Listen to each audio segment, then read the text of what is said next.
안녕하십니까? 강덕수라고 합니다. 저는 한국외국어대학교 농업과 교수로 언어학을 전공한 사람인데, 이 러시아에 특히 시베리아하고 거의 30년 정도 연을 갖고 있습니다. 그런데 그 연을 가지면서 시베리아라는 것을 발견하고, 제가 그동안에 발견했던 이런 것들을 마침 이 상생방송을 통해서 여러분들과 공유하게 된 것을 아주 기쁘게 생각합니다. 이런 기회를 주신 여러 우리 그 주관 하시는 상생방송과 대한사랑협회 감사드립니다. 자, 그러면 시베리아 사하, 사람과 문화와 자연이라는 제목으로 오늘 말씀을 드릴 텐데, 먼저 본론을 시작하기 전에 제가 시베리아를 어떻게 연관을 맺게 됐는가 하는 거에 대해서 개인적인 어떤 에피소드를 간단히 말씀드리면서 시작을 하도록 하겠습니다. 먼저 오늘 강의 내용은 역사와 지리적인 관점에서, 그 다음에 언어적인 관점에서, 그 다음에 이제 문화적인 관점에서는 많은 사진들을 보여드리면서 설명을 드리도록 하겠는데요. 제가 그 시베리아를 와 관계를 갖게 된 것은 1994년에 우연한 일이 있어서, 그런 우연이 저를 시베리아로 끌어들였습니다. 보통 러시아를 전공하는 사람들은 시베리아에 관심이 없습니다. 사실은 러시아를 전공하는 사람들은 모스크바 아니면 페테르부르크, 러시아의 서부의 유럽 러시아의 그런 곳을 거기가 많은 그 사건과 또 백인 러시아들이죠. 소위 그 물질적으로나 문화적으로 풍요로운 곳이니까 그쪽으로 관심이 있지, 이쪽 우랄산맥 동쪽 시베리아에 대해서는 그렇게 큰 관심도 없고 또 갈 일도 많지 않습니다. 그런데 제가 러시아의 그 사하공화국에 가게 된 것은 1994년에 이 일단의 사건이 있었습니다.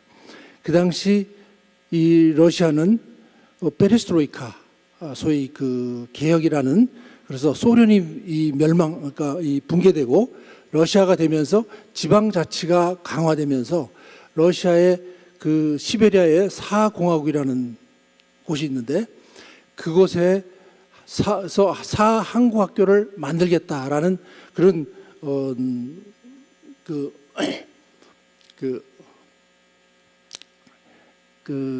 계획을 갖고 이 고려인을 포함한 4명이 한국에 왔었습니다. 그래서 근데 이 4명이 한국에 오게 된 것은, 그 당시 이 한국에 유명한 무속 연구가가 있었는데 모대학 교수였었고요.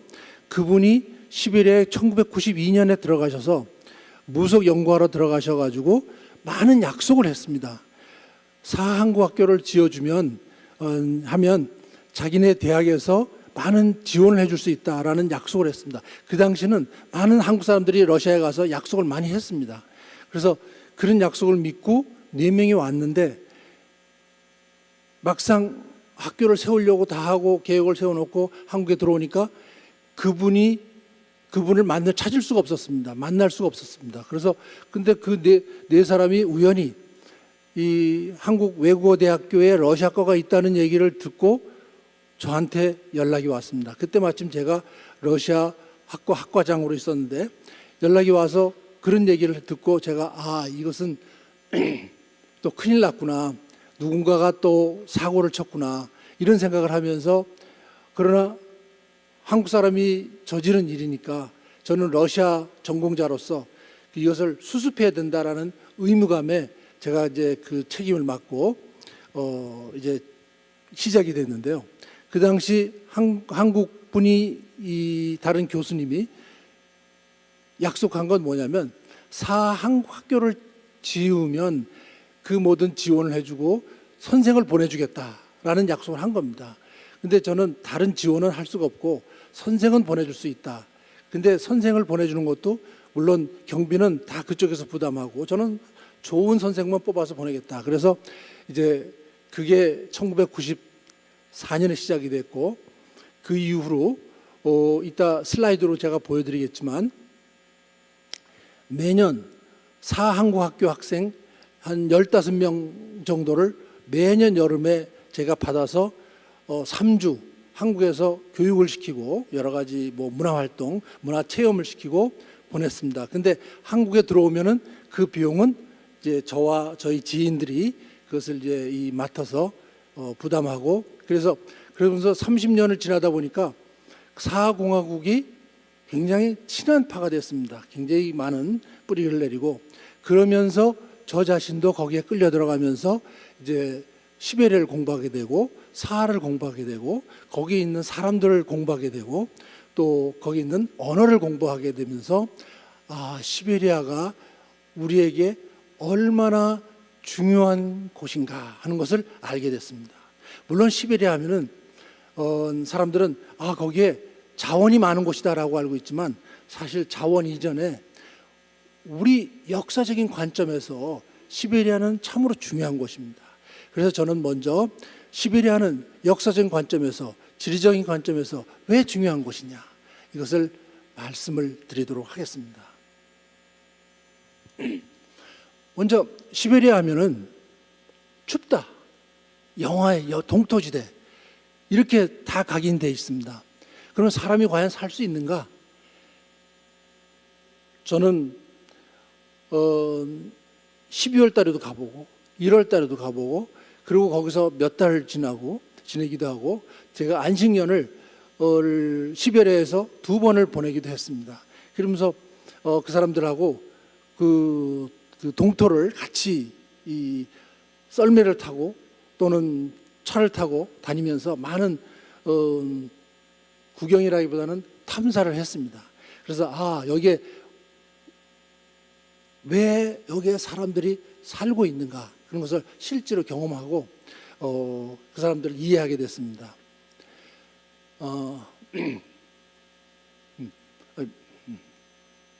자, 이제 그러면서 지금 저 북쪽으로 올라가면 사하공화국이라는 곳을 제가 이제 소개를 하겠습니다. 사하공화국은 우리나라의 한반도의 15배의 크기입니다. 그러니까 가로 세로 2,000km의 그 어마어마하게 넓은 곳인데 땅은 그곳에 사는 사람들은 100만 정도입니다. 그리고 그 안에 180개 정도 달하는 소수민족들이 있습니다. 근데 저게 이제 죽음의 호수라고 하는 것은 여러분들이 다 아시는 스탈린이라는 이름은 알 겁니다. 1930년대에 소련 시절이죠. 그 당시 저 북태평양까지 이 도로를 놨습니다. 소련에서 이게 이제 군사 도로인데 일종의 이 북극으로 가는 그 도로를 건설하는데 그때 동원된 사람들이 누구냐? 소위 우리가 솔제니친의 소설에서 보면은 이반 제리서비치의 하루 뭐 이런 소설들이 있지 않습니까? 거기서 나오는 소설들의 얘기가 실제입니다. 그리고 그것이 어디서 일어났냐면 다 시베리아, 사하공화국 이런 지역에서 일어난 겁니다. 그리고 그 정치적인 유형자들 다 지식인들이나 이런 반체제인들이죠. 그 사람들이 시베리아에 올라가서 소위 굴라그라는 소위 그 정치범 교정노동 교화소 이런 데서 이제 지내면서 북쪽으로 가는 고속도로 도로를 건설하는 소위 그 인력으로 투입이 됩니다. 그리고 겨울에 옷도 갈아입지도 못하고 거의 얇은 옷을 입고 영하 70도 이런 데서 하다가 쓰러지면 그냥 땅에 묻어버립니다. 묻고 그 위에 포장을 해버립니다. 그리고 또 저 죽은 사람들은 이 거기에 있는 호수가 있었는데 굉장히 많은 호수가 있습니다. 그 호수에 그냥 사람을 던져버립니다. 그런 것이 소련의 사실은 역사고 그 시베리아를 이 가슴 아픈 비극입니다. 근데 지금은 머나먼 얘기죠. 1930년대, 40년대 있었던 얘기입니다. 이 러시아인들 지금 다 알지만 그건 지나간 과거로 그것을 문제 삼는 사람은 없습니다. 그러나 저는 저 호수를 이제 에벤족이라는 소수민족들이 사는 곳인데 거기 이제 지나가면서 그곳에 저기는 생물이 살질 못합니다. 저 호수는 엄청나게 넓은 호수인데 지금도 물고기가 살질 못합니다. 그런 이제 죽음의 호수를 제가 봤고요. 이것이 이제 시베리아의 한 단면입니다. 비극적인 단면. 그리고 이제 오이맥권이라는 얘기를 혹시 들어보셨는지 모르겠습니다. 오이맥권. 세계에서 가장 추운 곳으로 알려져 있습니다. 물론 북극은 아닙니다. 이 북극에서 한 1000km 아래로 내려온 곳입니다. 근데 저기가 왜 저렇게 추우냐 하면은 북극에서 내려오는 바람이 모이는 곳입니다. 그러니까 이 산맥이 가로막고 있습니다. 그래서 그 북극의 바람을 모아주는, 그래서 이 가장 기록적인 저게 한 1950년대쯤에 일어났었던 71도의 기념. 지금은 저렇게 내려가지 않습니다. 사실은 이제 그거를 기념하는 이제 그런 기념비가 있고요. 그래서 그렇게 추운 곳입니다. 그런데 거기서 사람들이 살아남습니다. 자, 이제 러시아 지도를 보겠습니다. 러시아 연방이 러시아 이 영토는 엄청 큽니다. 근데 러시아는 1억 4천 정도 됩니다. 현재. 소련 시대 때는 거의 3억 가까운 인구가 있었지만 지금 이제 전부 다 독립이 되면서 러시아 연방, 러시아에는 1억 4천이 남아 있고 우랄 동쪽에 약 3천이 있습니다. 그것이 다 소수 민족들입니다. 근데 저게 이제 서방의 경제봉쇄와 러시아인이라는 제가 타이틀을 붙였는데요. 여기서 조금 얘기를 하자면 이제 러시아는 어떤 나라인가를 먼저 얘기를 하면서 시베리아로 넘어가겠습니다. 지금 경제 봉쇄가 왜 됐습니까? 푸틴이 크림 반도를 점령을 해서 그것을 왜 크림 반도를 마음대로 병합을 하느냐? 그것에 대한 제재로 경제 봉쇄가 시작된 거 아닙니까? 근데 사실 러시아적 입장에서는 크림반도는 자기 땅이었습니다. 원래 자기 땅. 근데 이 후르시초프가 소련 시대 때 후르시초프가 당 서기장일 때 그 우크라이나 그 후르시초프가 그 정책 기반이 우크라이나였습니다. 그러니까 우크라이나 자기의 어떤 그 정치적 기반을 다지기 위해서 크림 반도를 우크라이나 소속으로 남겨줬습니다. 그러니까 그 당시는 소련이라는 나라이기 때문에 그것을 우리나라식으로 하면 경상남도에 붙이나 강원도에 붙이나 뭐 울릉도가 있는데 울릉도를 경상북도 소속으로 하든지 강원도 소속으로 하든지 그건 별 문제가 되지 않지 않습니까? 그런 식으로 후르시초프가 크림반도를 러시아에서 우크라이나 소속을 변경시켜 준 겁니다. 근데 우크라이나가 이제 독립을 했습니다. 그러니까 근데 말을 잘 안 들어요. 우크라이나가 러시아 말을. 그러니까 이제 푸틴이 그 크림반도를 회수한 겁니다.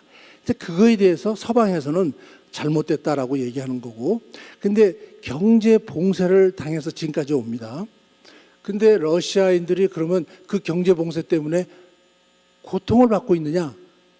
제가 보기에는 별로 고통을 받고 있지 않습니다. 왜냐하면 의식주 문제에서 러시아는 자체 해결이 다 됩니다. 러시아 사람들이 뭐 옷이야 별로 그렇게 옷을 그냥 화려하게 입는 사람들 아닙니다. 식의 문제에서는 이 자급자족이 됩니다. 세계에서 밀 생산이 최고인 나라가 어느 나라입니까? 밀 수출량이 세계 최고인 나라가 러시아입니다. 러시아는 그 밀을 아프리카 쪽에 이제 수출을 많이 하는데 그런 관계로 해서 러시아가 밀을 수출을 중단합니다. 그래서 일어난 것이 아프리카의 민주화입니다. 아프리카에서 밀가루 값이 올라가니까 러시아가 수출을 안 해서, 그러니까 이제 아프리카의 그 북부 아프리카 리비아부터 시작해가지고 거기가 정적인 불안정을 갖게 되고요. 그리고 고기도 충분합니다. 고기 자체적으로 다 합니다. 그러니까 러시아 사람들한테는 식의 문제가 해결이 되는 거죠. 근데 이 러시아는 그동안에 전에는 요구르트든지 이런 등등 그 아이스크림이라든지 이런 것들은 유럽산을 수입해다 먹었어요. 근데 경제 봉쇄가 되니까 그런 것이 수입이 안 되니까 어떻게 했냐? 사실은 러시아의 자생적인, 그러니까 러시아인들은 경공업이 발달하지 않았는데 그런 경공업 산업이 자연적으로 발달하게 되고 자급하게 되는, 오히려 러시아 사람들한테는 또 그런 그 자생력을 키워주는 그런 것도 됐고요. 그리고 주는 러시아는 기본적으로 주는 해결이 됐습니다. 좋은 집이 없어서 그렇지 이 스탈린 때, 크루슈초프 때, 브레즈네프 때 다 하면서 그냥 이 좀 싸구려 아파트지만 아파트는 무지하게 지어댔기 때문에 그러한 그 주의 문제는 큰 문제가 없었습니다. 그래서 지금 물론 환율이 굉장히 떨어져 있죠. 근데 제가 보기에는 그 경제 봉쇄 전에는 이 달러 대 루블의 환율이 1대 20 정도입니다. 지금은 1대 65 내지 70까지 내려갑니다. 근데 저는 지금이 정상이라고 생각합니다. 지금이 러시아인들에게 경제로 구조로 볼 때는 정상이고, 이제 곧 지금 가스값이 올라가지고 있지 않습니까? 이제 곧 오일 값이 이 배럴당 120달러 간다고 그러는데 이거는 러시아에게는 또 호재입니다. 러시아는 이 가스가 그 기름이 엄청나게 나는데 그것이 어디서 나느냐? 주로 시베리아에서 나는 겁니다. 그래서 시베리아는 이 러시아에게 굉장히 중요하고 축복받은 땅인 겁니다. 그걸 누가 지키고 있느냐? 소수민족들이 지키고 있는 거죠. 자, 이제 이 역사적인 연관을 쭉 보기 위해서 제가 먼저 요거는 순서가, 자, 시베리아라는 게 우리하고 먼 나라가 아닙니다. 역사적으로 보면은 고구려 시대 때 지금 그 부여, 지금 저기 하바롭스크 지역, 이 전부 다 그 부여에 속해 있었고, 그리고 고구려의 땅이었습니다. 고구려 전성기 때 말이죠, 물론. 그리고 고구려는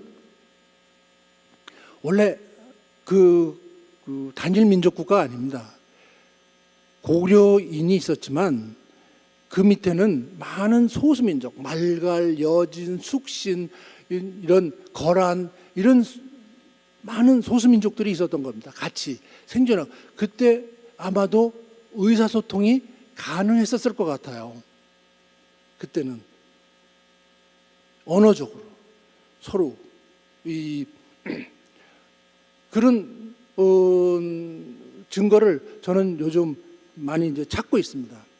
그래서 이런 고구려 제국 시대 때, 그리고 그때 그 유적들이 전부 지금 러시아 쪽으로 넘어가 있기 때문에, 또 그리고 중국 쪽으로 넘어가 있으니까 우리가 지금 찾지를 못하는 거죠. 고구려 이후에 이제 이 발해가 있지 않습니까? 역시 발해 이 제국이 있는데, 제가 여기서 오늘 이 파일을 그 슬라이드를 붙이지 못했는데, 시베리아 남부에 가면은 제가 이제 탐사를 하면서 한 지역에 갔더니 조그만 초등학교 박물관이 있는데, 그 박물관에 가니까 이 발해의 동전이라고 하면서 사진이 붙어 있는 걸 봤습니다. 그래서 그리고 이 사람들은 이제 이 발해를 뭐라 그럽니까? 보하이라고 그러죠. 그래서 보하이 만도 있습니다. 중국 그 대련 밑에 그 보하이가 그 소수민족들은 자기네의 선조라고 적사 자기들은 그렇게 기술합니다. 자기네 책에서. 그리고 이 발해가 우리는 먼 나라인 것처럼 얘기했지만 사실은 역시 우리하고 엄청난 관계가 있고 우리가 연구해야 되고 또 우리가 기억해야 되고 또 우리의 사실 선조 중에 하나인데 그동안 우리는 요즘은 이제 뭐 좀 관심들을 갖고 있지만 많은 경우 동안에 그리고 이 발해 유적이 가장 많이 보존돼 있는 데가 블라디보스톡의 극동 연방 대학을 가면 박물관이 있습니다. 발해 박물관이 있습니다. 거기 가면 유적이 엄청나게 잘 정리가 되어 있습니다. 근데 이것이 어디냐? 지금의 사공화국까지도 올라간다는 얘기입니다.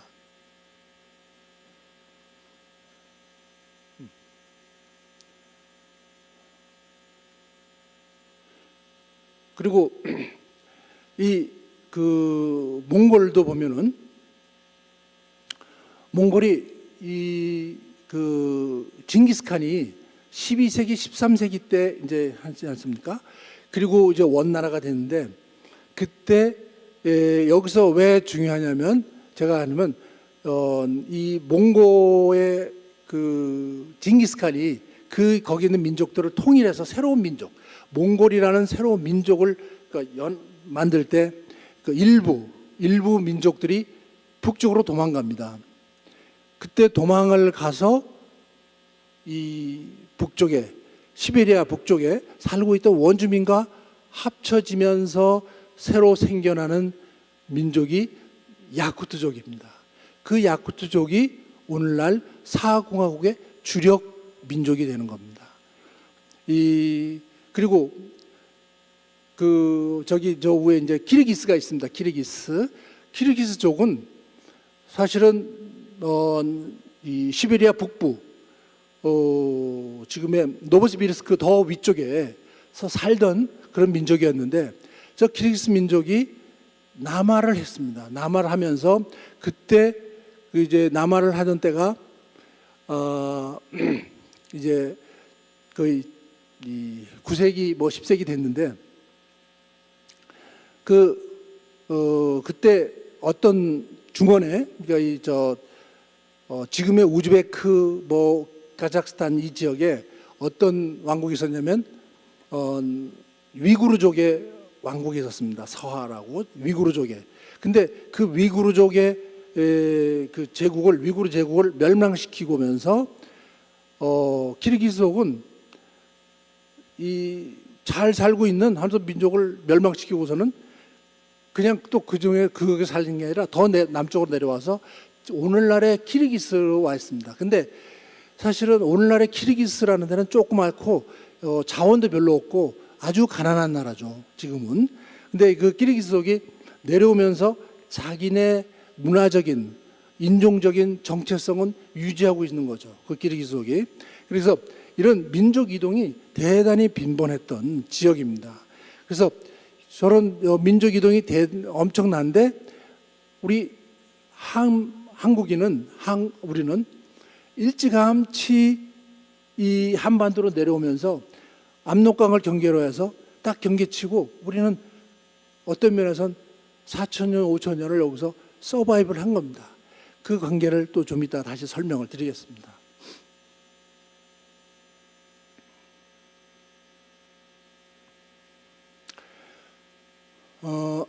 자, 이제 사하공화국으로 가겠습니다.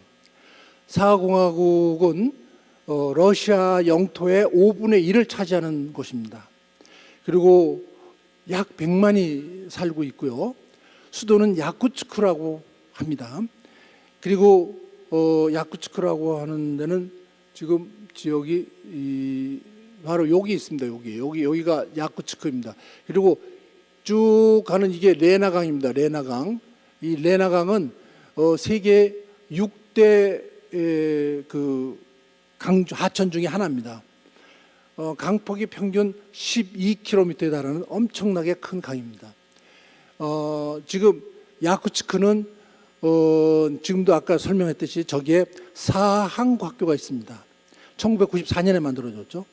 그리고 그 이후에 이제 쭉 한국과의 관련이 생기면서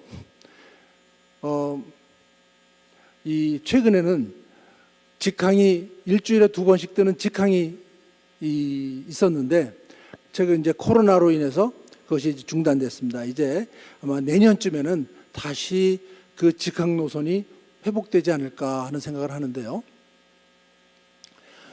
다시 이제 사공화국 제가 이제 모두에 말씀드린 것처럼 다시 돌아가면은 그 사공화국이 그러면 한국하고 무슨 관계에 있어서 사한국학교를 세웠느냐 이런 의문을 가지실 수 있으리라고 생각됩니다. 이 사공화국이 이 러시아 연방 내에 자치권을 얻었습니다. 그것이 1992년입니다. 자치권을 얻으면서 자치공화국으로서 이 사람들이 이제 문화적으로 인류학적으로 자치공화국인데 사민족은 뭐냐 우리의 문화를 이제 만들어야 되겠다. 근데 소련 시대 때는 이 자기네 문화를 얘기하면은 자기네 민족 종교 뭐 이런 거 얘기하면 의심받고 탄압당 받았습니다. 이 사람들은 공산당 치하 70년 동안에 이 사람들이 갖고 있던 샤머니즘 이런 것은 엄청난 박해를 받고 전부 다 산골로 도망을 가고 그리고 같이 모여서 민족 문화 행사를 할 수가 없었습니다. 1992년에 자치권을 얻으면서 이 사람들이 제일 먼저 생각한 게 우리들의 정체성, 문화적인 정체성을 어떻게 할 것이냐. 이 사람들은 생각한 게 자기네는 이 모스크바가 있는 서양인이 아니고 자기네는 동양인이다. 그러면 우리 문화의 원형은 어디서 찾을 것이냐. 그래서 생각한 게 그 사한국학교를 만들어야겠다 생각을 한 겁니다. 근데 물론 한국만 짚어서 한 얘기인 건 아니고 좀 이 사람들은 굉장히 개방적입니다. 그래서 외국과의 관계를 좀 넓혀야 되겠다. 그래서 자기네 이 자치공화국이면서 외교부를 한 걸 만들고 그리고 사하 독일학교, 사하 프랑스학교, 사하 한국학교, 사하 터키학교, 사하 일본학교 이런 걸 만들려고 계획을 했습니다. 근데 사하 중국학교는 처음부터 생각을 안 했습니다. 이 사람들 그 당시만 해도 중국이 별 볼 일 없었고 또 물론 30년 전 일이니까요. 그리고 중국인들에 대한 별로 좋은 호감을 갖고 있지 않기 때문에 사중 없고 사한국학교를 만들어야 되겠다 생각했는데 사일본학교를 만들려고 하는 계획은 이 사람들이 문부성에다가 일본 문부성에 이제 뭐 그런 도와달라 하고 보냈는데 이제 전혀 일본은 거들떠 보지도 않았습니다. 그리고 사한국학교는 제가 모두 말씀하신 것처럼 어떤 무속 전문 교수님이 마침 가셨다가 우리가 도와주겠다. 그래서 아주 계획을 구체적으로 실시하게 됐는데 그분은 그분은 엄청난 선물을 많이 받았습니다. 사실은 한국에 야쿠츠크 박물관이 있습니다. 그 박물관에 만들 정도로 많은 선물을 그 당시 이제 받아오셨는데 저는 그냥 대타로 그냥 잡혀 들어가서 아무런 보상도 없이 그 사람의 그 어떤 뿌린 약속을 제가 지금까지 이제 지켜온 겁니다. 그래서 그러다 보니까 저는 이제 하게 되는데 그러나 저는 지난 30년 동안 사공학과의 인연이 저의 어떤 그 학문적인 삶을 굉장히 풍요롭게 만들어줬다고 생각합니다. 그래서 굉장히 고맙게 생각하고 있고 또 지금도 열심히 이제 그 사람들과 교감을 하고 있는데 터키 학교가 있었는데 터키 학교는 터키에 있는 어떤 재벌이 이제 도와줬는데 이제 푸치니 대통령으로 있으면서 터키 학교가 이슬람 사상을 퍼뜨린다라는 그 의심을 받고 러시아 전체 러시아 연방 내 모든 터키에 관련된 학교나 뭐 이런 것들을 전부 다 폐쇄시켜 버렸습니다. 그래서 사하 터키 학교도 문을 닫게 됐습니다. 다만 사하 한국 학교는 지금까지 이제 곧 30주년이 되는데요. 가장 엘리트 학교입니다. 사하 한국 학교는. 사하 한국 학교 들어오려면 적어도 6, 7대 1의 경쟁을 뚫어야 되고, 사하 한국 학교는 근데 우리하고 이제 체제가 달라가지고요. 초등학교 1학년 초중고의 학제입니다. 그래서 11년 학제입니다. 초중고 종합학교입니다.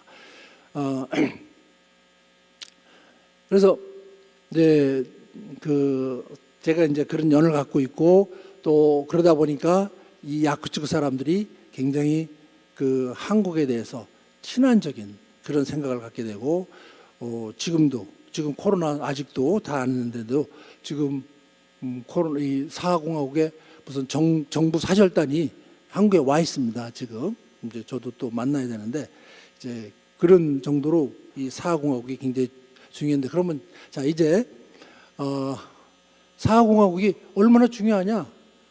경제적인 관점에서, 자원적인 관점에서 우선 다이아몬드가 세계 제1의 생산지입니다. 여러분들 다이아몬드 하면은 남아공화국 얘기하시죠. 남아공화국. 근데 사실은 세계 제1의 다이아몬드 생산지는 러시아입니다. 근데 러시아에서 생산되는 다이아몬드의 7, 80%가 이 사하공화국에서 나옵니다. 이것이 1945년에 처음 발견해서 50년 동안 1995년까지 드비어스 사하고의 이 독점적인 계약 관계에서 이제 독점 공급했는데 1995년에 이 독점 계약이 끝나면서 이제 다이아몬드 시장이 좀 자유로워지고 공급 시장이 그리고 사하공화국에 상당한 자기의 관할권을 갖게 됩니다. 그리고 금, 천연가스, 또 석탄, 철 이런 것들이 굉장히, 그리고 많은 희토류들이 있지만 이건 개발이 아직 안 된, 대부분 개발 안 돼 있고요. 이제 다만 한 가지 문제는 이 물류의 문제죠. 물류. 여기가 너무 외져 있기 때문에. 그러나 이제 다이아몬드는 뭐 경우가 다르기 때문에 굉장히 많이 지금도 다이아몬드의 주 산지는 지금 이제 이쪽입니다. 이게 다이아몬드 벨트입니다. 여기가 이쪽으로 하면 쭉 내려오면서 쭉 다이아몬드 산지들이 이쪽으로 퍼져 있습니다. 그리고 석탄은 이쪽으로 동부 이 지역이 석탄 산지입니다. 대부분이. 그리고 천연가스는 이 밑으로, 여기가 천연가스 매장지들입니다. 이 최근에 이제 천연가스 매장지들이 개발되기 시작하면서 이걸 누가 가져가냐? 중국이 다 가져갑니다. 중국은 이제 여기서 이걸 러시아 연방에서 송유관을 뚫어가지고 이렇게 내려갑니다. 이렇게 지금 중국은 사실은 여기가 이제 이 하바롭스크하고 이제 치타가 있고 요거만 요 이르쿠츠크 바이칼이 여기 있고 요거만 넘어가면 중국입니다. 이 중국. 그러니까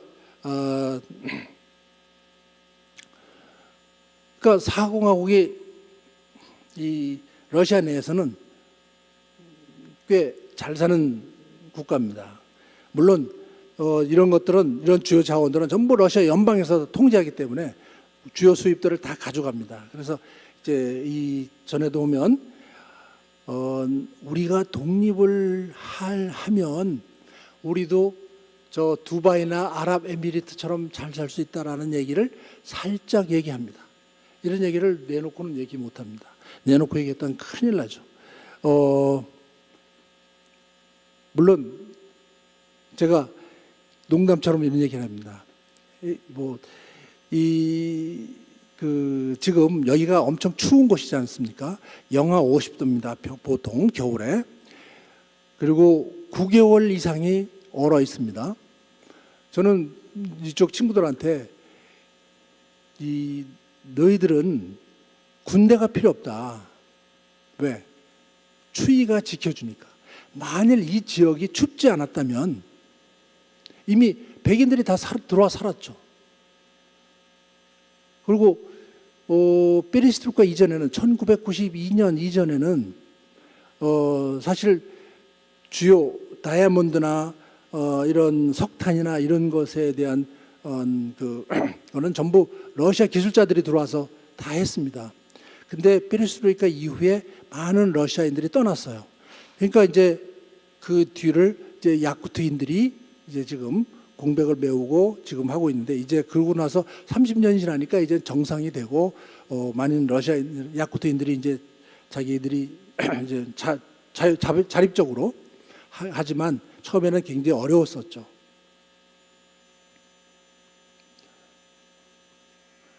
그러면 자, 언어적인 관점에서 한번 말씀을 드려보겠습니다. 제 제일 주 관심은 언어적인 관점입니다.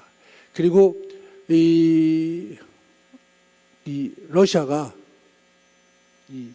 우리가 시베리아에 관심을 가져야 되는 이유 중에 하나가 저는 이 언어적인 관점입니다. 먼저 이 알타이어 공동체, 그 알타익 유니티라고도 합니다. 이걸 뽀페라는 그 핀란드 학자가 제일 먼저 이런 얘기를 했습니다. 물론 그 전에 이제 람스테든이 이런 분들이 계시죠.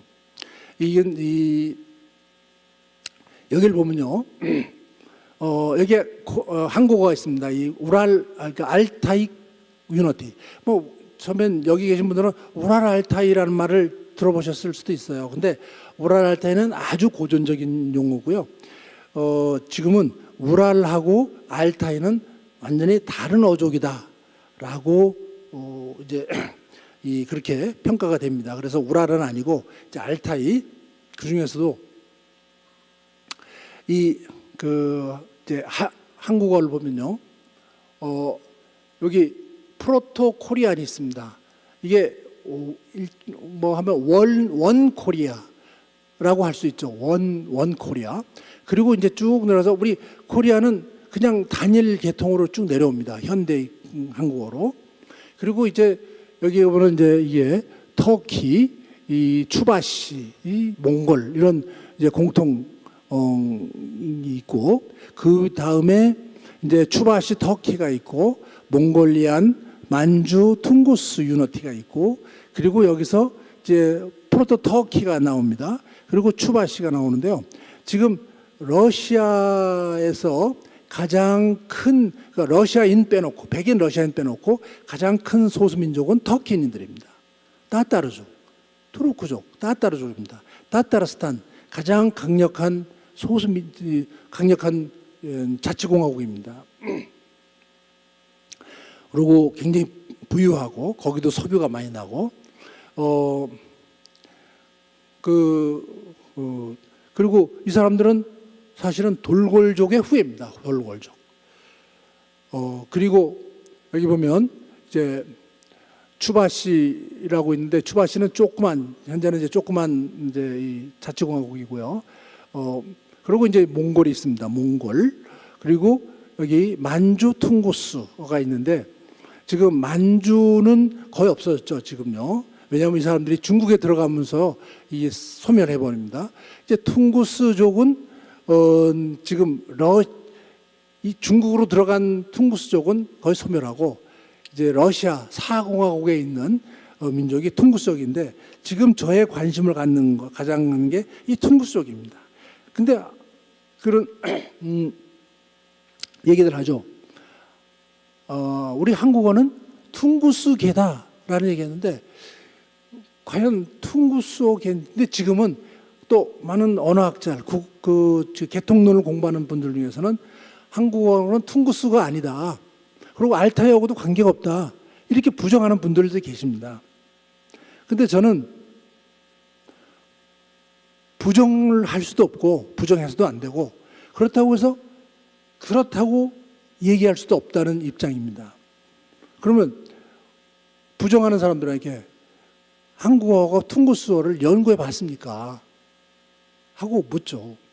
사실은 퉁구어스어를 공부하기 전에는 한국어하고 관계 있는지 없는지를 얘기해서는 안 되는 거죠. 근데 이제 여기서 이 그림을 보면 이 한국인이, 저는 그 우스갯소리로 그런 얘기합니다. 한국인은 우리가 한국 사람들 얘기할 때 가장 먼저 그 외국인이 한국어를 가장 먼저 배우는 단어가 뭡니까? 가장 먼저 배우는 단어. 빨리빨리죠. 빨리빨리. 그만큼 우리는 굉장히 조급하고 성격이 급하다는 거죠. 저는 그게 DNA가 3천, 4천 년, 5천 년 전부터 내려온 게 아닌가? 이런 뭐 약간 그런 생각도 해봅니다. 왜? 이 알타이 공동체에서 가장 먼저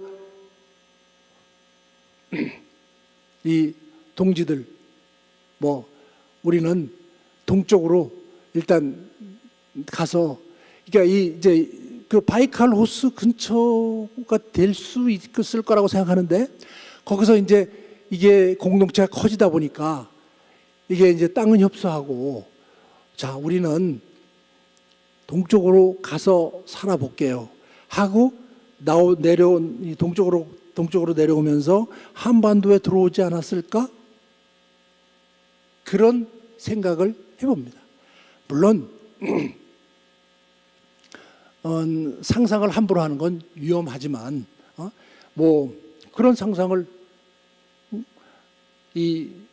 해본다는 것은 우리가 그걸 어떤 걸 찾아가기 위한 굉장히 중요한 명제가 될 수 있다고 생각합니다. 그래서 저는 그 뽀페의 그 테이블, 이 그림을 저는 굉장히 좋아합니다.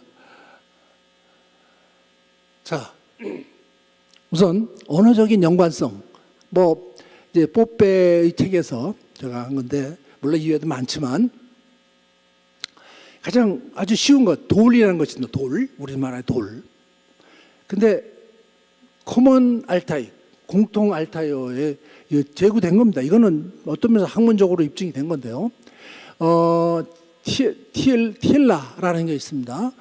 그것이 국외음을 일으키고 뭐 해서 이건 언어학적으로. 그래서 추바시어, 터키어, 그 다음에 몽고로가 있습니다. 그리고 또 그 다음에 이 몽고로에서 나라라는 말, 한국어에서는 날입니다. 날. 근데 좀 이따가 이제 다른 퉁구스어하고 비교를 해드리겠지만, 이 돌이라는 것은 굉장히 중요한 언어적인 근거입니다. 물론 한두 개 가지고 우리 얘기할 수는 없지만, 그래서 그러니까 이런 제구된 어휘 연관성을 많이 만들어야 되는데, 불행하게도 이 알타이어계는 이걸 만들기가 어렵습니다.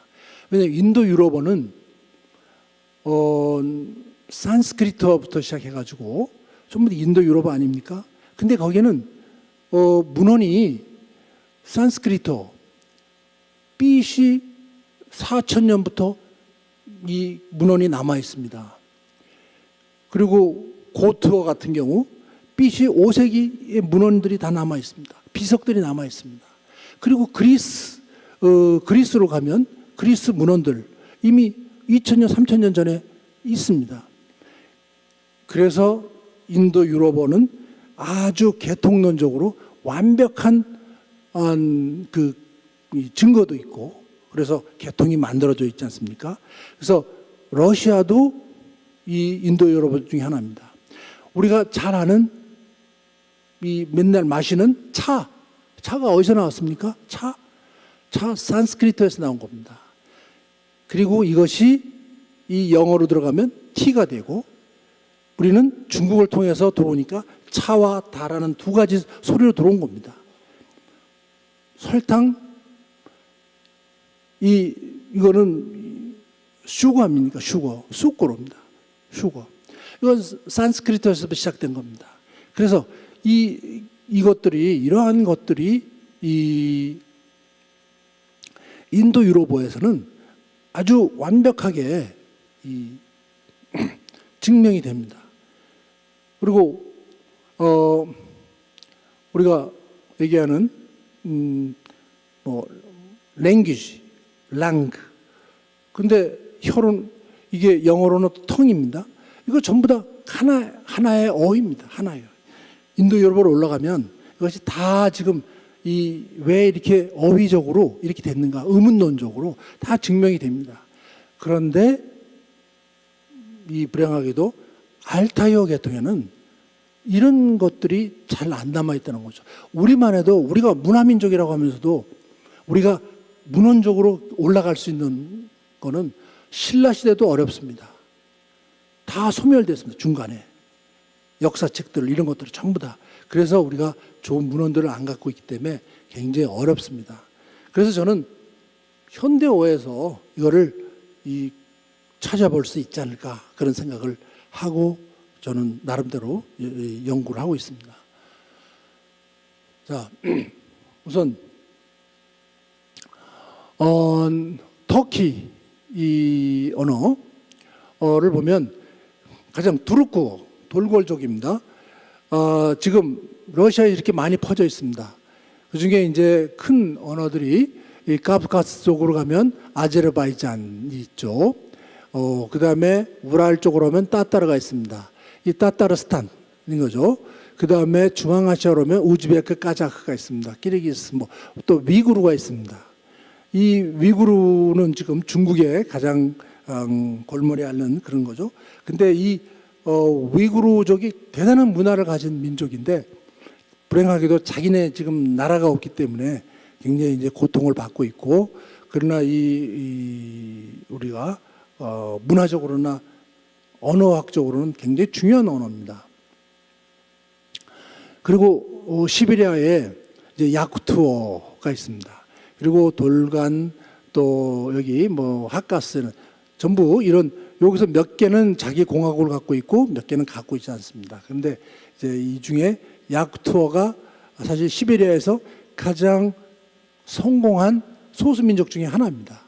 지금 약 40만입니다. 지금 야쿠트족은. 그리고 자기네 근데 한 가지 이제 말씀을 드리면, 이 모든 소수민족 언어들이 어떤 건 5만도 안 되는 소수민족입니다. 근데 참 희한하게도 소련 시대 때 1930년대에 그 소련이 이 소수민족들의 문화를 박해한 게 아니라 소수민족들의 문화를 그래도, 그러니까 독립은 못하게 했지만 문화적인 정체성을 유지하는 데는 도와줬어요. 그래서 언어들의 문자를 다 만들어줬습니다. 그리고 사전을 만들었어요. 그리고 문법을 전부 만들어줬어요. 러시아 학자들이. 그리고 그것이 언제냐? 스탈린 시대 때입니다. 그래서 저는 그거 하나 가지고는 스탈린에 대한 평가를 그래도 박하게 하고 싶지 않습니다. 물론 문제는 많죠. 아까 죽음의 호수 같은, 그래서 많은 지식인들 죽이고 하고 있지만 문화적인 측면에서는 이런 근데 이것은 그런 전체주의 국가이기 때문에 가능할 수도 있습니다. 왜냐하면 사람들은 그 당시는 해라 그러면 하는 거니까. 그래서 하여튼 그 모든 소수민족들이 그런 것들을 갖고 있습니다. 그리고 이제 퉁구스 만주 어족이 있는데요. 여기서 제가 이제 관심을 갖는 거는, 그리고 현재 좀 남아 있는 거는 여기 에벤키와 에벤족입니다. 에벤키와 에벤.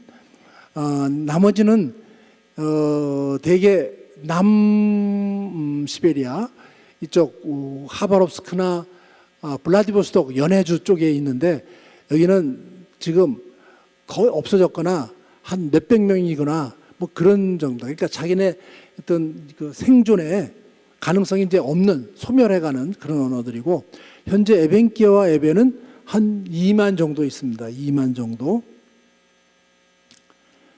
근데 이제 지금 그 할머니들이 세대가 없어지면, 돌아가시면 이제 더 이상 하기 힘든, 듣기 힘든 그런 언어인데요. 제가 이제 개인적으로는 이 에벤키와 에벤어에 대해서 열심히 연구하고 있습니다. 그것은 왜냐하면은 우리 한국어의 연원을 밝혀줄 마지막 이 키라고, 마지막 보루라고 생각하기 때문에 이 지금 연구하고 있고 뭐 논문과 책도 쓰고 있습니다. 자, 이제 사람들, 사에는 어떤 적이 있냐면 우선 고아시아족이 있습니다. 고아시아족이라고 축치 육하기가 있습니다. 이제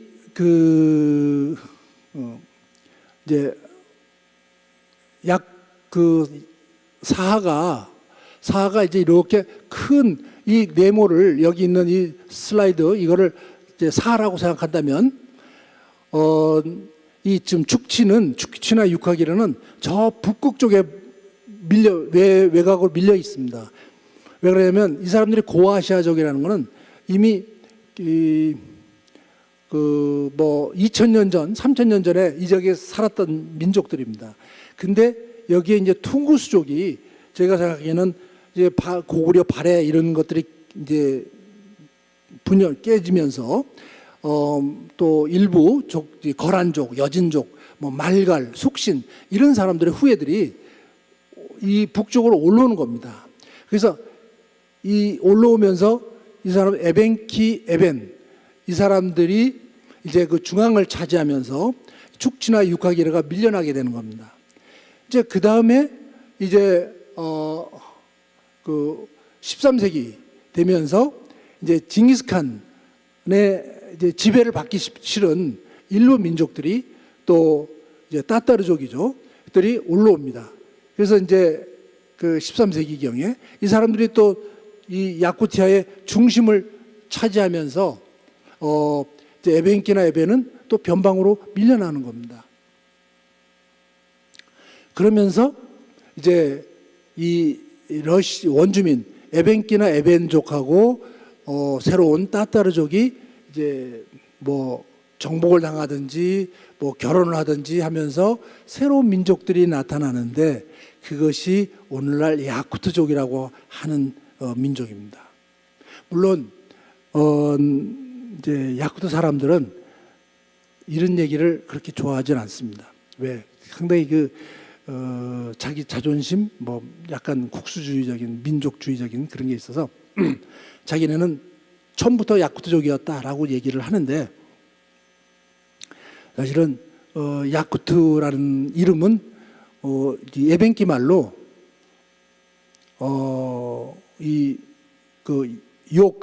요크는 물건이라는 뜻입니다. 저것 물건이다. 그러니까 이 혼혈들이 생기니까 그렇지 않습니까? 이제 이 일부 에벤키나 에벤족들은 이제 이 평지로 내려가서 거기서 이제 야타타르족하고 합쳐서 살고 이런데 그 사람들을 순수한 에벤키나 에벤족들은 저들은 뭐예요? 혼혈족이다. 혼혈족. 이거를 이 비칭으로 우리도 그런 비칭이 있었지 않습니까? 그렇게 해서 생긴 그 비칭으로 불른 저것들이다 이거예요. 그것이 이제 러시아어에 전미사가 붙어서 사람을 뜻하는 우트라는 것이 이제 러시아로 전미사인데 이것이 붙어서 야쿠트족이 되었다라는 얘기가 있는데 저는 이것이 맞다라고 생각합니다. 근데 어쨌든 그때 야쿠트족이 지금은 이제 그리고 사라고 하면 지금은 야쿠트족이니 에벤키니 에벤이니 이걸 다 합쳐서 그냥 사공화국의 뭐 사람들을 다 사족이라고 합니다. 사인이라고 합니다. 그리고 이 야쿠트족은 그러다 보니까 굉장히 개방적입니다. 그리고 외래 문물을 받아들이는데 아주 재빠릅니다. 그리고 그걸 받아들여서 자기 거로 만듭니다. 자기 거로 만들고 쓱 제가 한 일례가 거기서 이제 한번 초대를 받은 적이 있습니다. 거기에 이제 친구 집에 아는 사람 집에 초대를 받아가는데 야쿠트 음식을 만들었다 그래요. 야쿠트 음식으로 차렸습니다. 그 음식 주로 뭐 술록고기 말고기 뭐 이런 것들이 있습니다. 그리고 그런 것들을 뭐 삶거나 뭐 해서 근데 거기에 가운데 간장 종지가 있는 걸 봤어요. 간장. 딱 그리고 야쿠트 음식이라고 그러는 거예요. 그때 제가 딱 느낀 거는 아, 이 사람들이 바로 이런 것이 문화적인 수용성이 얼마나 재빠른 사람들인가. 간장은 그 사람들은 소금 찍어 먹는 사람들인데 이제 간장이라는 게 한국하고도 관계되고 뭐 일본하고도 알면서 간장이라는 것을 알게 되면서 쓱 자기네 테이블에 얹혀놓고 아, 이건 뭐 우리 야쿠트 음식이야라고 얘기하는데 저는 아니까요. 그러니까 사실은 그런 문화적 수용적인 태도가 아주 개방적인 사람들입니다. 그러니까 시베리아에서 야쿠트족이 살아남은 겁니다. 그리고 이 큰 민족으로. 그러니까 에벤키나 에벤은 배척을 하고 자기네 그걸 고집을 합니다. 지금도 에벤키나 에벤족의 주 산업은 뭐냐면 술록치기입니다. 술록 기르는 거. 근데 술록은 이제 사양 산업입니다. 그리고 엄청난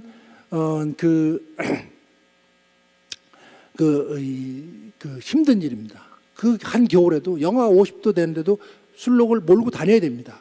그러니까 술록은 얼마나 그 영리한 동물이냐면은 그 술록대가 보통 이제 뭐 몇백 마리 있습니다. 그러면 이제 그걸 한 가족이 걸립니다. 그런데 제가 물어봤어요. 자, 이 술록이 야영을 하는데 그 행선지를 누가 결정하느냐? 술록이 결정하느냐? 당신이 결정하느냐? 그거는 술록이 결정합니다. 그냥 사람은 쫓아갈 뿐이에요. 그리고 자기가 필요한 거기서 뭐 가죽을 얻든지 음식을 얻을 뿐입니다.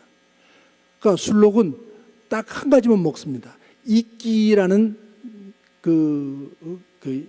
러시아로 야겔이라는데 이끼, 아주 하얀 이끼만 먹습니다. 아주 까다로운 짐승입니다. 근데 이 술록 대장은 그것이 지난 겨울에 어디에 있었는지를 기억합니다. 지난 여름에 어디 있었는지 알고. 그러니까 그걸 쫓아갑니다. 그리고 그리고 이 술록은 보통 1000km, 2000km를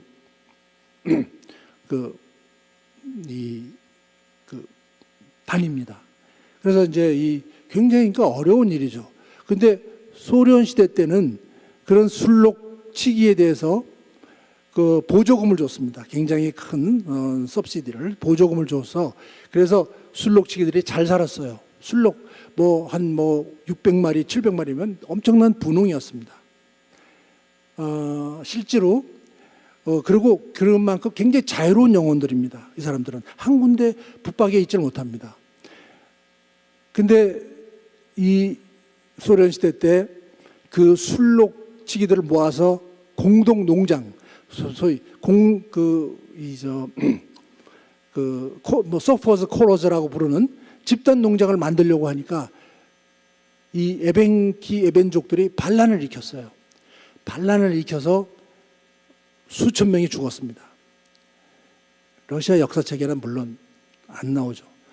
저는 현지에 가서 그 사람들 마을에 가서 우리 옛날에 이런 일이 있었어 라고 얘기를 하기 때문에 알고 있는 겁니다. 하여튼 집단 농장을 만들려고 하는데 이제 이 사람들은 그러니까 술록들을 다 죽여버렸어요. 집단 농장에 들어가느니 내 술록을 아예 죽이겠다. 그리고 그런 식으로 이 자폭을 하고 그렇게 저항을 하고 이런 사람들이다. 그러니까 에벤키나 에벤이 시대의 흐름에 맞추질 못한 겁니다. 그리고 자기 문화를 만들지 못했어요. 그러니까 정착촌이 없어요. 맨날 돌아다녀야 되니까, 야영을 해야 되니까. 근데 야쿠트족은 농경족입니다. 그래서 딱 자기 마을을 만들고 소와 말을 키웁니다. 술록은 안 키웁니다. 소와 말. 그러니까 이 사람들은 경제적으로 부유하게 되고 자기 문화를 만들고 러시아인들과 유대 관계를 만들었습니다. 그러니까 정치적으로 러시아인들이 야쿠트인들에게 이 일종의 위임을 했죠. 여러 가지를. 그러니까 야쿠트인들은 굉장히 그런 면에서 영리한, 소위 시베리아의 유태인이라고 합니다. 야쿠트인들을. 그러니까 그럴 정도로 굉장히 또 어떤 영리하기도 하고 현실 타협적이기도 하고 개방적이기도 합니다.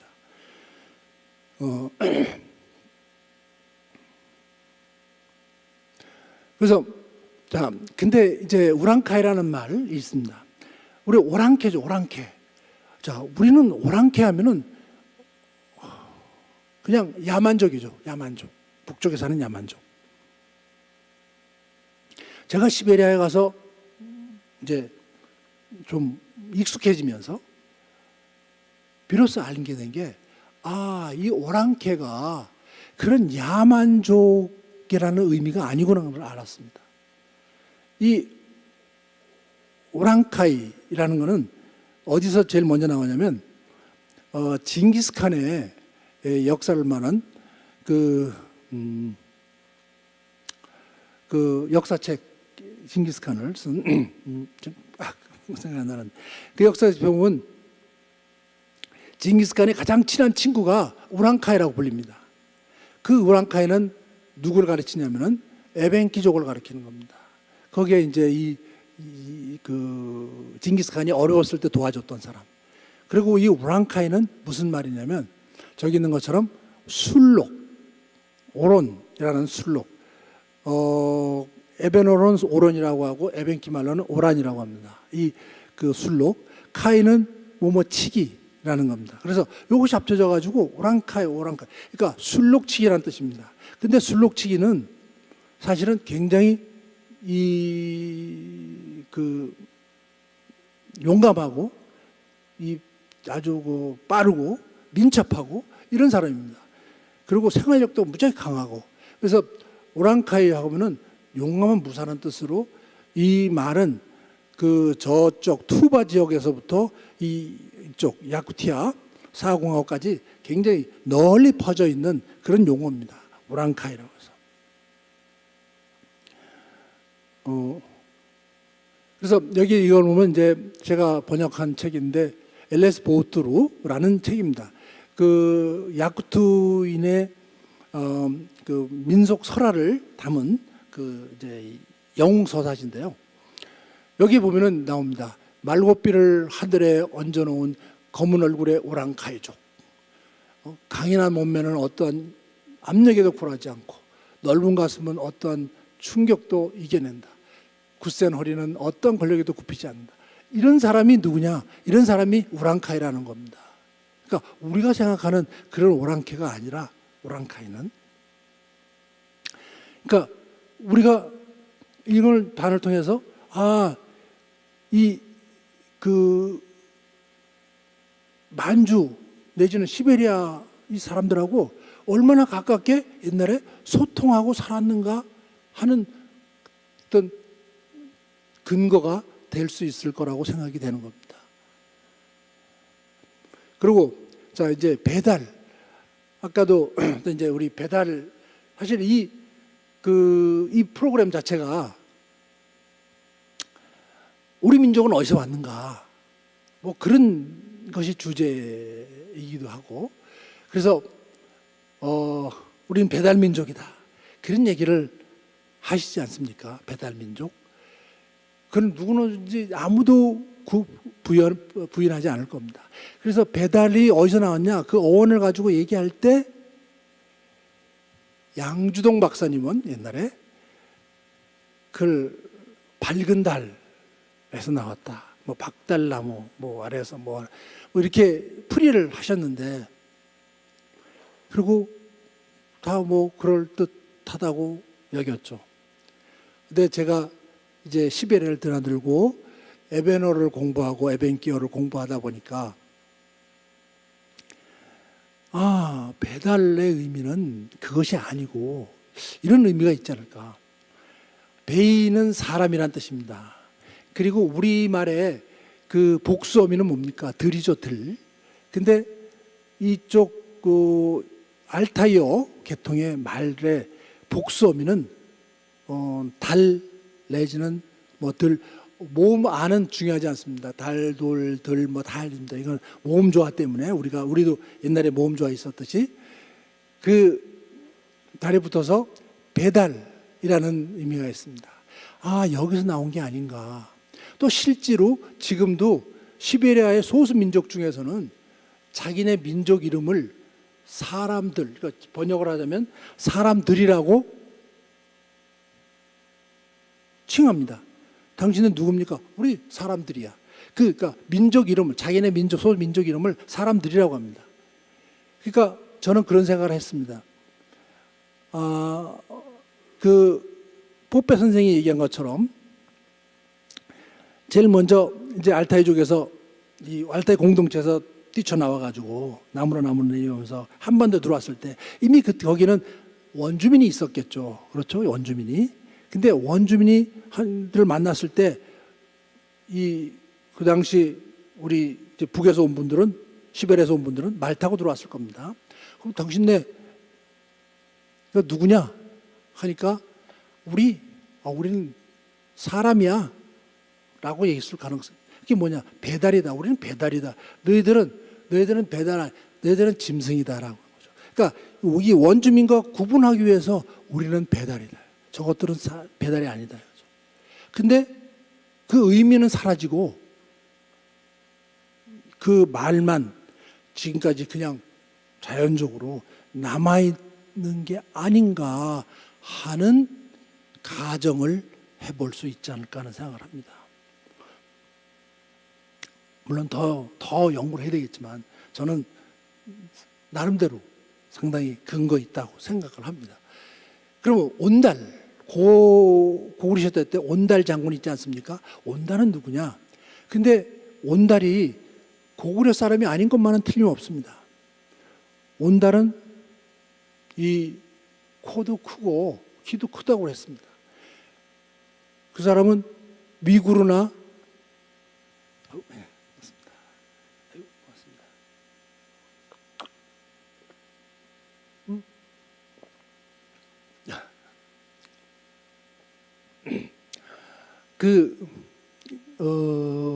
온달이 누구냐? 저쪽 중부 러시아, 그러니까 바이칼 호수에 좀 더 서쪽으로 가면 거기에 뚜바 공화국도 있고 뭐 하카시아 공화국도 있고 그렇습니다. 그리고 좀 더 내려오면 위구르가 있습니다. 위구르 지역이 있고 지금 위구르의 반은 이 중국에 들어가서 지금 고통받고 있고 또 그 나머지 반은 이제 이 카자흐스탄에 많이 퍼져 있습니다.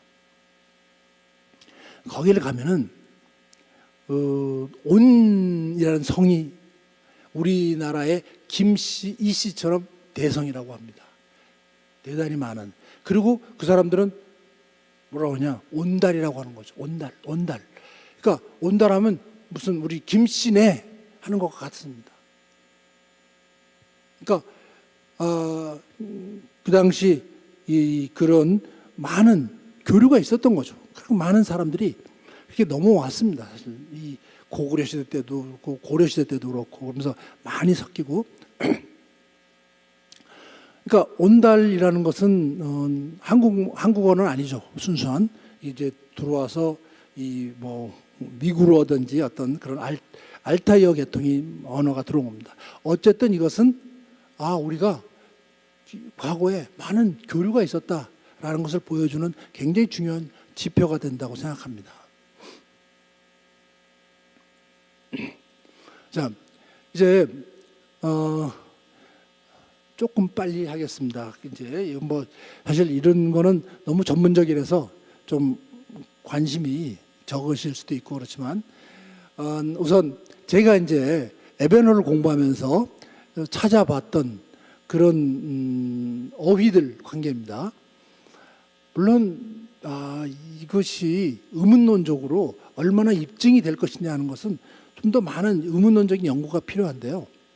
왜냐하면 다른 언어들, 그러니까 이 에베너뿐만 아니라 퉁구스어뿐만 아니라 이런 알타이어 이쪽도 넘어가면서 이제 이 뭐 트루코 하면서 비교를 해야 이게 이제 의문론적으로 제구가 되는데 이제 저도 이제 이 시작이고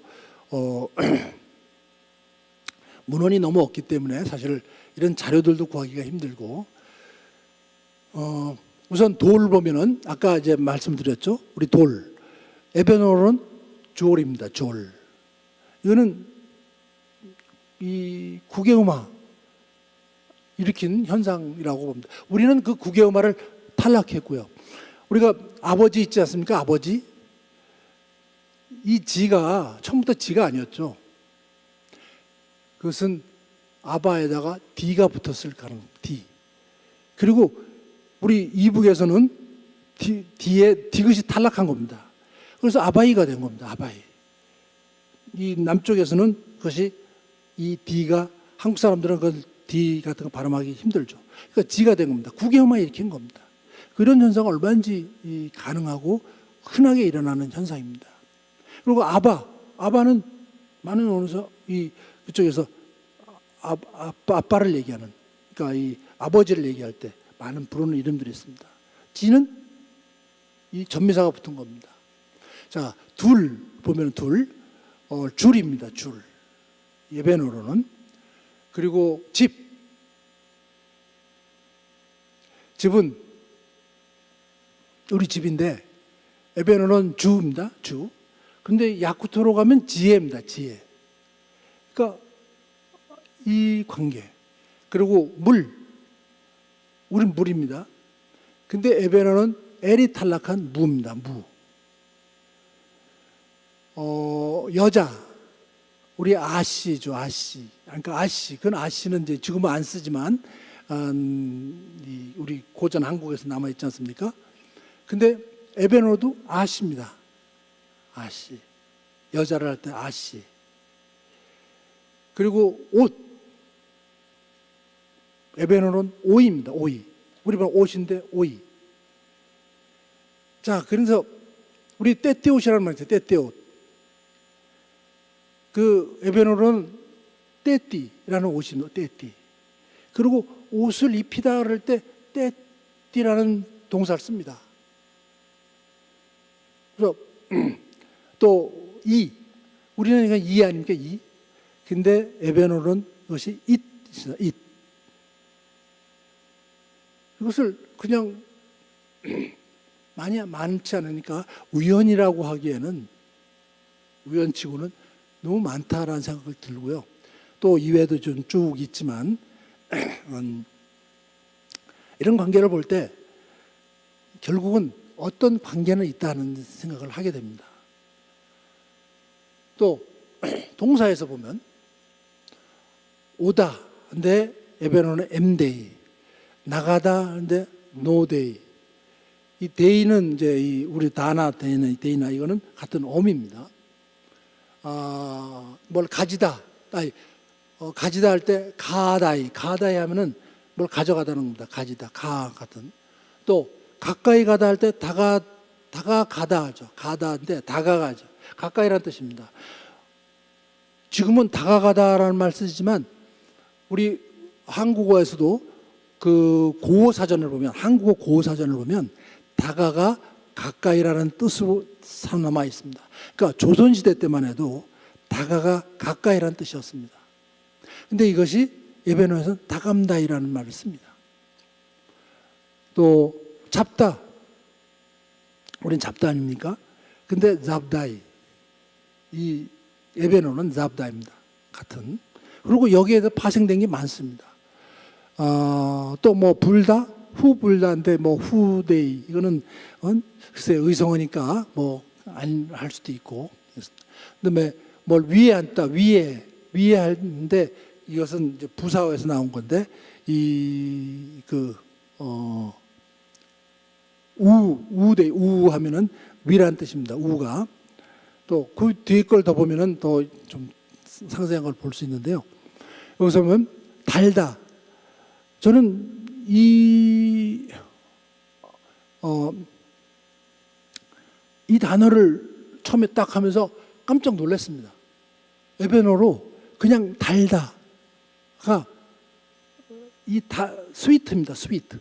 우리 달다 너무나 같아서요.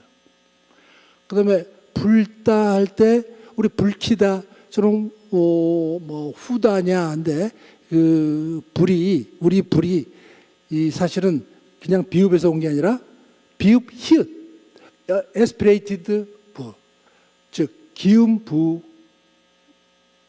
가능성이 많습니다. 그 다음에 다가 뭐 말씀드린 것처럼 다가 가까이 이런 뜻이고요. 여기서는 지금 이제 조금 바뀌어져야 되는데 우리 크다가 에베노로는 구두입니다. 구두. 그리고 위 에베노로는 오이 하면은 또 우 이것이 위라는 뜻입니다.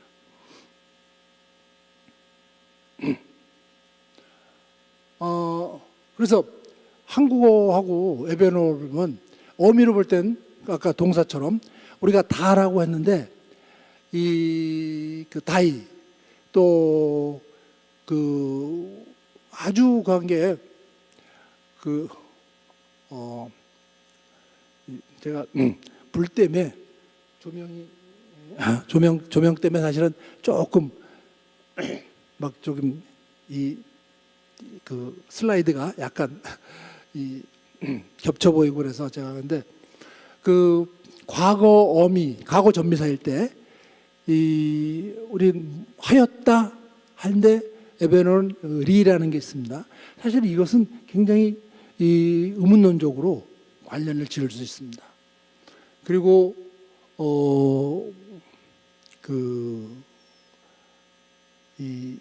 모모도 할 때 에베노로도 같은 다 하는 거고, 그 다음에 이제 의문문일 때 뭐 합니까? 근데 우리 조선시대 때, 그러니까 중종, 세종조까지만 해도 그 의문문은 고였습니다. 고. 근데 지금 에베노는 구. 이것이 지금 의문 조사입니다. 그리고 큰 할 때 또 칸 뭐 이런 뜻이고, 그다음에 이 복수어미 뭐 아까 말씀드린 것처럼 복수어미는 뭐 거의 비슷하고요. 이거는 굉장히 퍼져 있습니다. 이 복수어미에 대해서는 뭐 야쿠토, 그러니까 야쿠토는 이 투르코인데 거기도 같이 퍼져 있습니다. 그리고 다가라는 뜻, 그다음에 소유, 뭔 의지함스 의.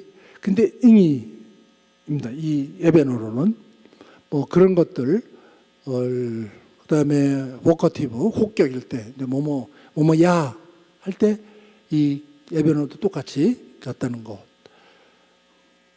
자, 여기까지가 이제 제가 보여드리고자 하는 언어의 이제 어미 같은 조사인데 조금만 일부만 가져왔습니다. 너무 이런 얘기하면은 지루해 하실 것 같기도 하고 좀 너무 세세하니까.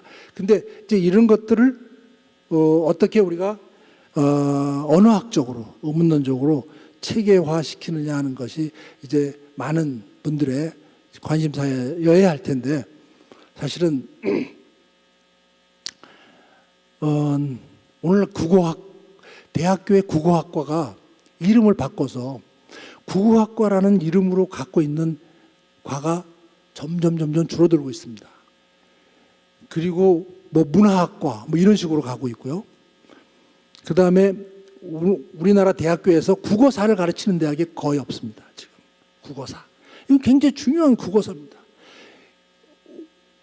왜냐? 너무 어렵고 또 관심도 없고. 지금은 주로 뭘로 갑니까? 한국어 교육. 그것도 어떤 거라고 합니까? 외국인을 위한 한국어 교육. 이렇게 갑니다. 그래야 이게 지금 돈이 되니까. 사실은 그런 얘기를 하고 물을 수 있습니다. 그래, 뭐 옛날 그거 알아서 퉁구스하고 비슷하다는 거 알아서 뭐 할 거냐? 그렇게 과거로 거슬러서 올라가서 뭘 할 거냐? 그렇게 묻는 분들도 계실 거라고 생각하는데, 저는 이제 제가 이제 저는 그런 상황에서 떠났고 이젠 뭐 퇴임을 했고 자유롭고 하니까. 근데 제가 가지고 있는 건 뭐냐? 러시아를 압니다. 그리고 이제 시베리아하고의 관계가 굉장히 30년간의 돈독한 관계가 있고, 제가 해야 될 일은 바로 이것이다. 제가 이것을 남겨주고 이제 해야 되겠다는 생각을 갖고 이제 하나하나 프로젝트를 하고 있습니다. 그래서 이제 야쿠트어 책, 또 에베너 책, 에베엔키어 책, 또 위구르어 뭐 이런 것들을 지금 하고자 하고, 이런 것을 수평적으로 어떤 관계를 갖고 있느냐. 일단 좀 이건 외로운 일이죠. 근데 사실은 이거는 좀 더 많은 사람들이 나서 서로 토론도 하면서 해야 실수도 적고 또 좀 더 정확한 증빙도 할 수 있을 텐데, 조금은 그런 면에서 사실 제가 이런 얘기를 막 하기가 힘든 게 뭐냐면, 틀렸다. 그리고 저한테 의문을 제기하는 분들이 있어야 됩니다. 왜 그러냐? 배달, 뭐가 문제냐? 이런 얘기를 해야 저도 더 준비를 하고 할 텐데, 저한테 그런 반박을 해올 분들이 많지 않으니까 제가 더 조심스럽습니다. 제가 혹시 독단으로 빠지는 게 아닌가? 이런 생각을 사실 언어학자로서 하는 겁니다. 그래서 지금은 오늘 좋은 기회가 있어서 그냥 소개해 드리는 거고요. 그래, 이것이 제가 이렇게 말씀드리는 게 이 정설이다. 그건 전혀 그런 얘기를 하지 않습니다. 제가 간지 본 하나의 가능성, 이런 것을 숙제, 우리 사회의 숙제다 이거죠. 이거를 저는 지금 던져드리고 싶은 겁니다. 그리고 이 숙제는 저에게 던지는 겁니다. 제가 이렇게 말함으로 해서 제가 책임을 져야 되니까, 책임지려면 더 열심히 연구를 해야 된다. 이런 제 자신과의 어떤 약속, 제 자신에 대한 어떤 구속, 이런 거지. 이것이 꼭 이렇다, 이걸 믿어야 된다 뭐 하는 얘기는 절대로 아니라는 것을 말씀드리고 싶습니다. 자, 이제 그 다음부터는 조금 더 이제 편안한 얘기를 하겠습니다. 제가 이제 이 시베리아를 다니면서, 제가 사하공화국은 어느 야쿠트 사람보다도 더 많은 곳을 다녀봤습니다. 왜냐하면 이 사람들은 거기가 너무 오지고 불편하기 때문에 별로 다니지 않습니다. 자기 고향에서 아직 있거나 아니면 도시에서 살던 사람들은 또 도시 밖을 나가기 싫어합니다. 근데 저는 사하공화국의 동서남북을 다 다녀봤습니다. 저쪽 북서쪽 끝에 올려뇨크라는 도시도 가봤고, 거기는 에벤키족들이 사는, 또 오이메콘, 또 제가 한국에서 팀을 만들어 가지고 자동차로 3,000km를 달렸습니다. 그냥 자동차로. 그래서 북태평양에 있는 마가단까지 올라갔다가 이제 온 적도 있고, 또 남쪽으로는 우리 이제 그쪽 현지인들하고 팀을 만들어 가지고 일종의 국제 무슨 탐사단 뭐 이래 가지고 그 레나강을 타고 그 이루크츠크 거의 접경 지역까지 갔는데, 사실은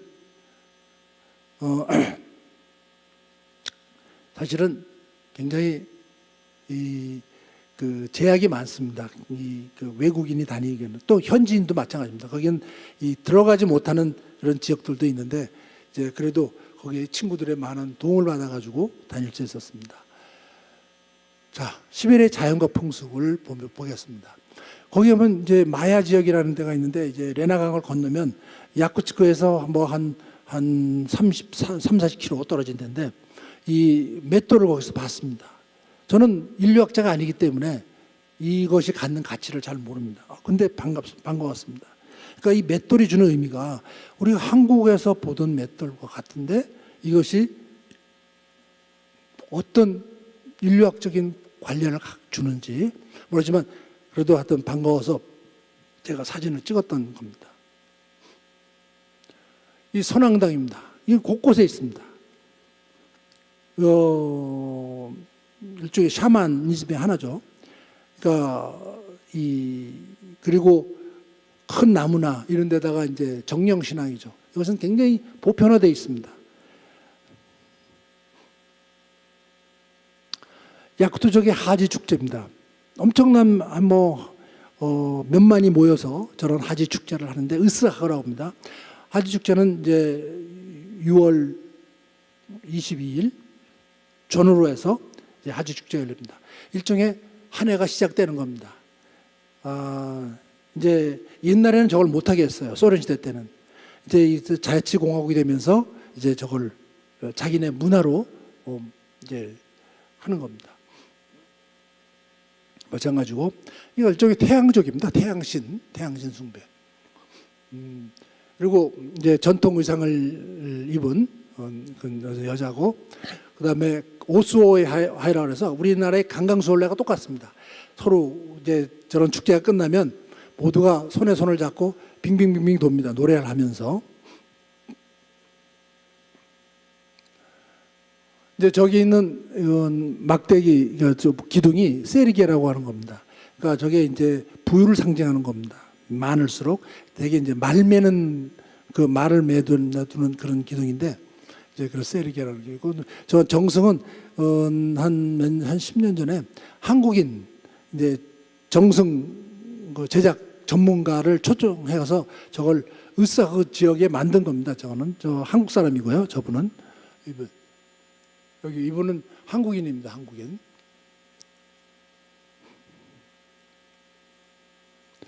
예, 이 이제 에벤족의 축제를 갔더니 이렇게 자기네 이제 민족 쭉 해서 동네에서 사진을 걸어놨습니다. 이렇게 이 사진을 보면은 어떤 생각들이 드세요? 우리 뭐 전혀 요 사람은 섞인 사람일 겁니다. 이게 순수한 에벤은 아니고 여기 사람들은 되게 에벤족들입니다.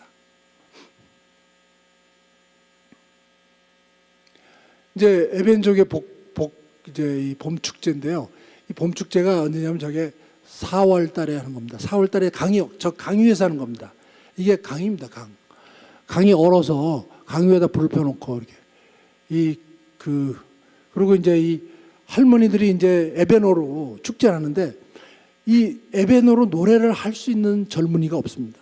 이 할머니들이 이제 돌아가시면 이제 이런 노래를 부를 수는 없습니다. 너무 슬픈 현실이죠. 그래서 이제 에벤족의 전통 음식 주로 술록고기들입니다. 술록고기. 그리고 전통 가옥 이런 데서 옛날에는 영하 40도 50도에서 살았습니다. 근데 또 안에 들어가면 훈훈합니다. 여기 안에 이제 이 난로도 있고, 예, 이건 에벤키족의 전통 가면입니다. 글쎄요, 이 전통 가면도 이걸 우리 이 휴아타라고 어떤 연관성이 있는지 없는지는 저도 잘 모르겠습니다. 근데 하여튼 너무나 유사해서 사진을 찍어 왔었던 거고요. 그다음에 이제 샤만 한족인데, 원래 샤만이 어느 나라 말이냐면 에벤키족인 말입니다. 사라는 뜻은 안다는 뜻입니다. 만은 전문가라는 뜻이고, 그래서 사만인데 이것이 이제 러시아를 통해서 이제 국외화되면서 샤만이 된 겁니다. 그러니까 이 내다보는 사람이다 이런 거죠. 샤만. 그래서 사자가 붙으면 저는 그래서 우리말에 사람도 이것과 관계가 있을 거다는 얘기 생각을 합니다. 사람. 사가 그 에벤키어로는 하가 같은 뜻이고요. 에벤키로 넘으면 이제 하가 사가 되고, 이거는 시옷과 히읗이 어두에서 서로 왔다 갔다 하는 거는 이거는 흔히 있는 일입니다. 우리말에서도 형님과 성님이 서로 방언에서는 같지 않습니까? 그런 식으로. 자, 이건 에벤키족의 술록설문. 이것도 다 강합니다. 이게 한 4월 달에 4월 그때 한 4월 4일 5일 이때 굉장히 큰 강입니다. 올려놓고 강이라고. 여기서 이제 춤을 추고 뭐 하는 겁니다. 그리고 이제 술록 썰매 경주대회를 합니다. 그리고 이 사람들은 이제 이 술록 축제가 끝나면 더 북쪽으로 올라갑니다. 더 추운.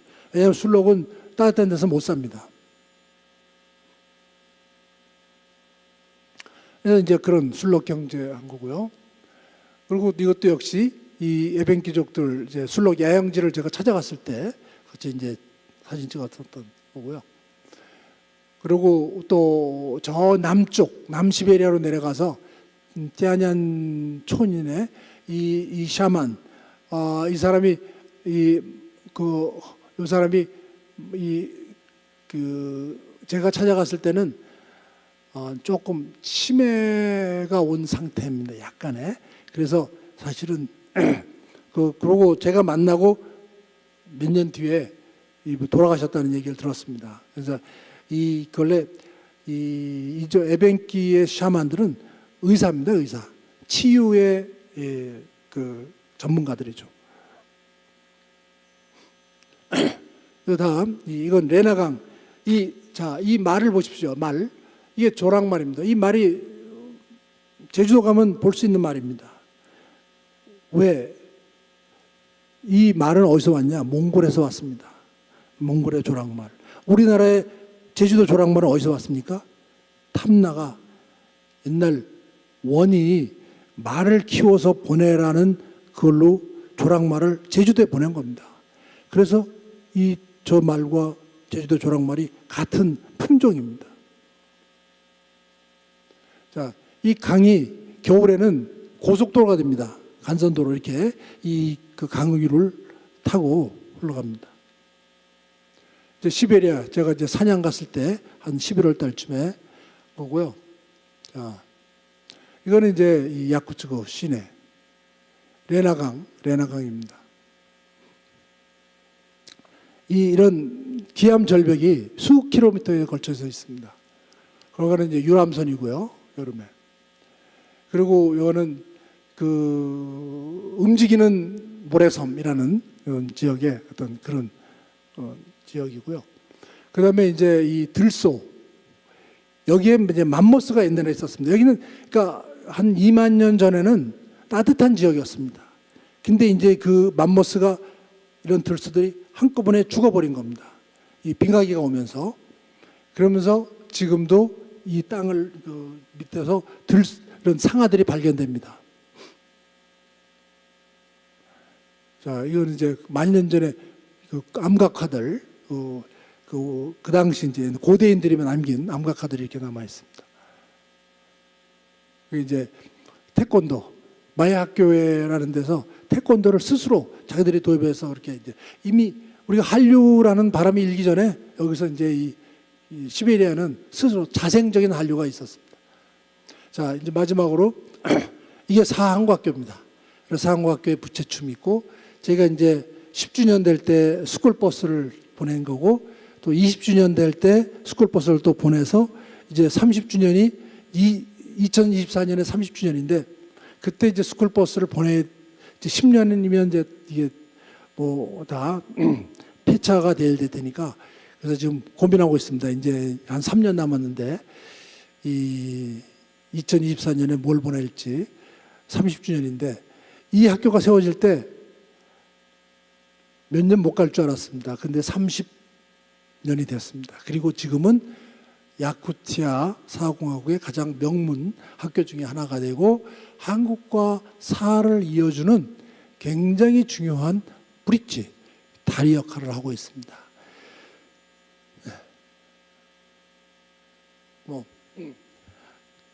이 시간이 이제 다 된 것 같습니다. 제가 여기까지가 제가 준비한 시베리아 사하, 사람과 자연과 문화 얘기가 되겠습니다. 감사합니다.